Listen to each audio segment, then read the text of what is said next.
Nung Friday po ng gabi na naginip po ako, siguro po yun na isang mensahe ng ating Panginoon para sa lahat. Dahil alam ng Panginoon, sasabihin ko talaga yun.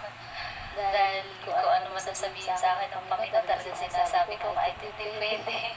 Pero talagang siguro kaya sinabi yun ng Panginoon o kaya pinakita yun ng Panginoon kasi siguro para ipaalam din sa lahat ng tao. Ano po? Talagang nandun talaga po yung inawi na ng Panginoon yung daan. Yan, maniwala po kayo. Ano po? Inawi na po yung daan, bukas na po yung pintuan. Ano po? Tapos may narinig ako, Jesus, Jesus. Ibig sabihin po noon, sa paghawi ng daan, sa pagbukas ng pinto, anytime po dadating na ang Panginoon. Ano po?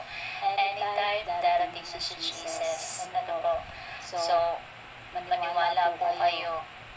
Lalabas na sa pintuan ng ating Panginoon, ibig sabihin walang oras, walang panahon, basta yun ay biglaan.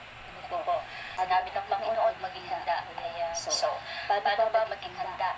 Ano po? Ayon sa Mateo chapter 24, verse 43. Ayan. Kung alam ng may-ari ng bahay kung anong oras sa gabi darating ang magnanakaw, siya'y maghahanda at hindi niya pababayaan pasukin ang kanyang bahay. Ayan, kaya naulit ng ating Panginoon, maging handa. Ano po? Sa iyo, sa sarili mo, maging handa ka. Ano po? Huwag kang maging open sa lahat ng kasamaan, ng kaaway na ginagawa sa iyo para maging handa ka. Ano po? Kasi tayo, tandaan niyo po mga kapatid, tayo ay sa pamamagitan ng ating Panginoon sa Kristo at sa pagmamahal sa atin ng Diyos Ama, tayo ay mamalaya. Ano po? Mamalaya tayo. Ibig sabihin nun, hindi pwedeng gamitin ng kalayaan sa paggawa ng kasamaan, sa pagsang-ayon sa masama, sa pagsang-ayon sa lahat ng kasamaan, mapapa-spiritual pa po man yan. Kaya sabi ng Panginoon, maging handa, maging free as in free ka dahil sa Panginoon sa Kristo. Ibig sabihin po nun, sa kabutihan, ano po, hindi mo a-accept yung kasamaan sa buhay mo. Ano po, yun yung pagiging handa, ano po, na sinasabi ng Panginoon. Ano po, so huwag mo hayaang nakawin na magnanakaw, ikaw, ano po, ayan.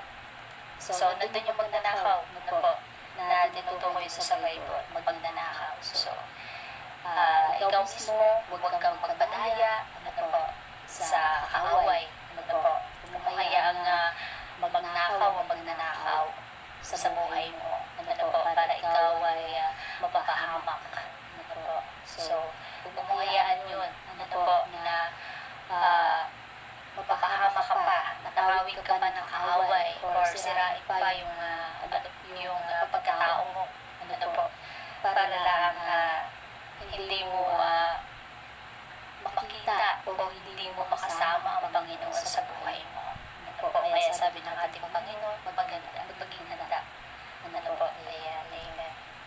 So, katulad nga po ng mga ginawa ng mga apostoles, ano po,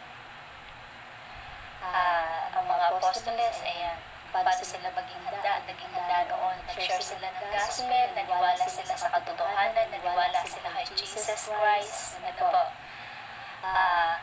mas lalong pinaniwalaan nila sa Jesus Christ, lahat ng mga susunod ng ating Panginoon, ano po, naniwala sila, yan po yung isang pagiging handa, ano po, hindi mo pinaniniwalaan lahat ng kasinungalingan, mas pinaniniwalaan mo si Jesus Christ. Ano po, dahil siyempre ang kasinungalingan, ang ama ng kasinungalingan ay walang ibang hindi ang Diablo, kaaway. Ano po, so mas maganda maging handa po, maging handa lagi, yan po ito